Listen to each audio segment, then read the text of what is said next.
Alright, magandang araw po muli sa inyo. Welcome. Pagbabalik niyo sa channel ko. Sana po ay samahan ninyo ako. May tatalakayin po tayo muli ngayon. Itong pagtugis kay Zaldico. Anong mga komplikasyon ng pagtugis kay Zaldico at sa mga ilan pang mga sangkot dito. Pag-usapan nun natin yung mga paraan paano mahuhuli o paano mapagpapaliwanag para sa mga kinakaharap nilang kaso. Si Zaldico ho kasi pinakasuhan na nga ng presidente, At yan may warrant of arrest na. Subalit wala naman siya sa Pilipinas.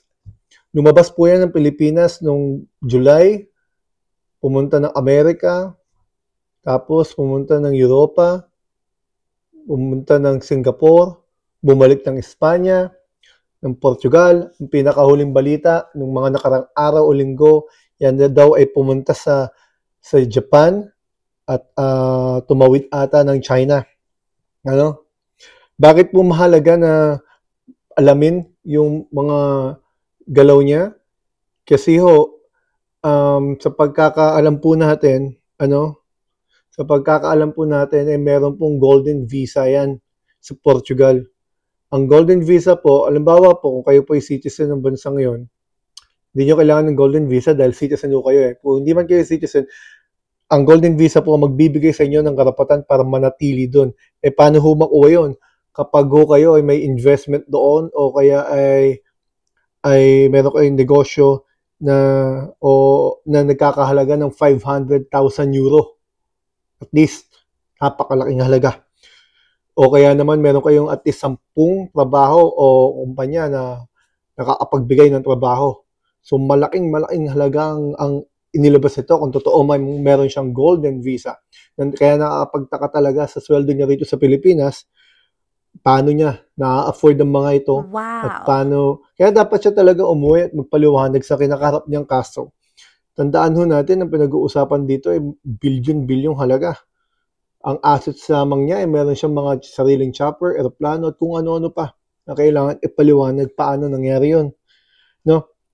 Kung siya naman po ay may passport na ng Portugal, ibig sabihin lamang po nun citizen siya, dual citizen, Kapag ganun, may batas po ang Portugal na hindi nila isusurrender. Hindi nila ibibigay, hindi nila isusuko ang kanilang mga nasasakupan, kanilang mga national. Ayan, nasa constitution po nila yan So pagka ganun po, hindi po maaaresto yan kung totoong nasa Portugal at totoong citizen siya. Hindi po siya maaaresto ng Pilipinas kahit may Interpol pa yan dahil wala naman po tayong treaty. Ang Pilipinas po ay walang treaty sa Portugal o extradition treaty na maaari sana natin magamit para mapauwi yan. Dahil kung totoong nandyan siya, kahit kung makapag-request kasi tayo ng yellow notice sa Interpol para matrace lang natin kung anong lokasyon niya, hindi pa rin yung sapat yun dahil nga kung meron siyang golden visa o citizenship na sa Portugal, protektado po yan. Kasi po may mga bansa na nagbibigay ng protection sa kanilang mga national o kanilang mga citizen na hindi nila isusuko sa iba pang bansa ang kanilang mga nasasakupan ng kanilang mga citizen. Yan po tulad ng Greece, ng France, ng Portugal. Yan yung mga lugar na pag pinuntahan mo at nakapag-invest ka dyan o mayroong kang citizenship, hindi ka makukuha dahil wala akong extradition treaty. At ang alam ko rin po, wala rin yung treaty sa China, sa Japan, sa Russia. Kapag nandyan yung mga yung taong may kinakarap na kaso, mahihirapan po tayong mahulihan hanggat hindi yan umuwi o mapauwi ng bansang yun. Kaya kung inyo pong maiisip, bago pa dumating ang mga investigasyon na to, mukhang naihanda na ni Zaldico ang kanyang magiging kapalaran, mukhang pinagplanuhan niyang maigi to. Nakakuha na siya ng golden visa o ng citizenship sa bansa na walang extradition treaty ang Pilipinas para kung ano man mangyari, hindi siya mapapauwi. Bagamat, alam ko pinapakansela ng passport niya o nakanselan ng passport niya Pero kung gagamitin naman niya yung passport niya doon sa bansang yon, yung kung Portugal citizen na siya, jurisdiction na po yun ng bansang yun. Hindi po natin. Kaya, pero po itong mga to, hindi po ito nagaganap ng isang linggo, isang araw, isang buwan. No? Matagal na proseso po ito. Kaya kung maiisip po ninyo, mukhang talagang bago sumabog ang kontrobersyang ito, hinanda na niya lahat. Talagang alam niya. Alam mo, minsan napapaisip po ako, kung wala ka namang itinatago at di mo ina-anticipate na pwede kang mapunta sa ganung sitwasyon, di mo naman mapaghahandaan eh. Pero para paghandaan mo, malamang sa malamang, meron kang pananagutan. Kaya mo na nagawa yung paghahanda na yon. Ano? Wala po tayong extradition treaty sa Portugal, so kahit may warrant of arrest tayo at kung nandun siya citizen, bali wala, no? Kaya naman ng mga otoridad natin, sinubukan pa rin suyurin ang mga known addresses niya at mga known businesses niya dito sa Pilipinas. Kasi batas natin, kailangan pag sumikapan ng otoridad natin, mahanap siya. So, pinuntahan nila ang property niya sa BGC, so Horizon Homes, pero obviously, wala naman siya doon at walang makukuha. Ano? Ngayon, bakit mo ba kailangan tugisin pa si Saldico? Kasi napakalaki yung halaga ang pinag-uusapan dito. Yung mga insertions na 100 billion, yung mga assets niya, kadami niyang property na kung iisipin natin, paano ma-afford ng isang kongresista yon?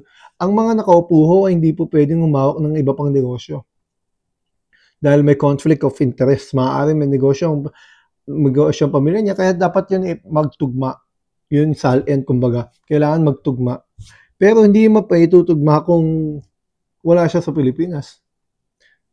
Na hindi niya inaharap ang mga katanungang ito para sagutin. Naglabas lang siya ng video pero hindi naman po yun under oath. Di natin alam kung ano ibig sabihin ng pinagsasabi niya dun. At mabigat lang din na mukhang alam niya mangyayari to. Kaya naman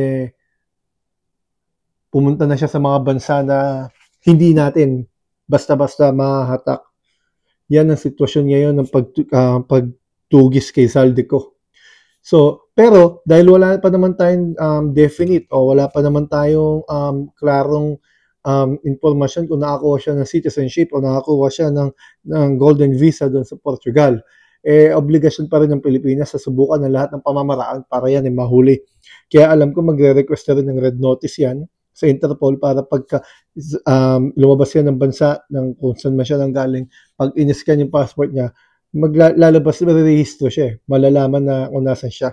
Wag lang siya dun sa mga bansa na katulad ng Japan, China. Alam ko yung mga yan walang treaty no? So hindi para maipag-ugnayan sa atin.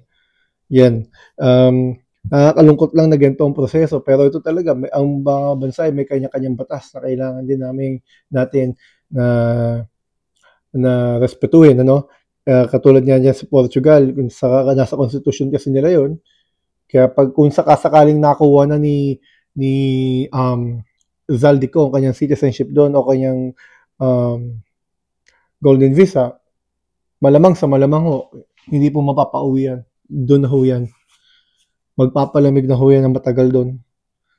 Hanggang humupa man, kung humupa man ito. Ganyan ang sitwasyon. Nakakalungkot pero hindi natin alam kung saan tayo dadali ng investigasyon ito. Pero malinaw ang deklarasyon ng Pangulo. Siya nagkumpisa, siya nagtapos, which is totoo naman. Siya nagpasimuno ng investigasyon na ito. Nakita natin ang political will ng presidente. May mga iniimbestigahan, may sinasampa ng kaso, may nakukulong. Nakaraan lang si Alice Go ay nasistensyahan. Nakulong. Ang presidente rin ang nakapagpahuli at nakapagpakulong kay Kibuloy. Ganon din sa dating presidente Duterte. So yung makikita natin doon yung political will ni Pangulong Bongbong Marcos. At ngayon nga ultimo kanyang pinsan pinapakasuhan na. Ayun ang kagandahan sa investigasyon na walang konklusyon agad. Kung saan dali ng ebidensya, doon ka pupunta. Hindi katulad ng ibang politiko, ang konklusyon nila agad si BBM at si Romualdez sa mastermind. Kaya pagka hindi doon napupunta ang ebidensya, sinasabi nila luto o sinasabi nila hindi totoo. no? Kasi yung gusto nila, isa lang ending, dapat doon lang. Eh, ang dami yung lumalabas eh. Di po ba? Pag-aralan pa po natin ang mga pangyayaring ito. Marami pong salamat. Sana po mag-subscribe po kayo, mag-share, mag-like. Marami pong salamat. Hanggang dito po muna tayo. Salamat po.